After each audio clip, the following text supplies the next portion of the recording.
Have thine own way, Lord, have thine own way. Thou art the potter, I am the clay. Mold me and make me after thy will, while I am waiting, yielded and still.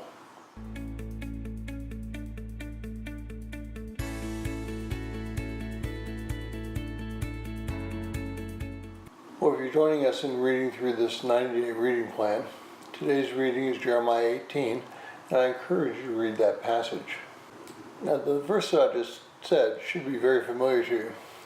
The thought is taken from Jeremiah 18. We are God's clay to mold. We are to allow ourselves to be molded into the likeness, and yet have an individual stamp of our lives on that vessel as we become closer to God. It amazes me to think that God has the power to direct billions of people's lives and not get mixed up in the process. I think I'm reminded of the film, and I believe it's called Evan Almighty, where just for a minute a human gets to play God.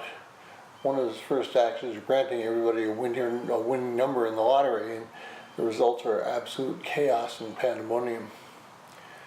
We can't even successfully move our own lives forward. How is it that we think we can move other lives forward and be successful in doing so? But we continue to try and we continue to fail. Now, I'm not suggesting that we not get involved with other people's lives. Hebrews 10:25 clearly teaches that we're to get involved in people's lives in the form of fellowship with one another. We should get into people's lives by meeting in small groups so that we might pray for one another and listen to each other's problems and successes. Well, unfortunately, that's not our general modus operandi.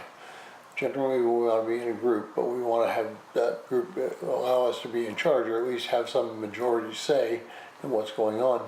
We grow up thinking that we can be anything we want to be, and frankly, that's not true.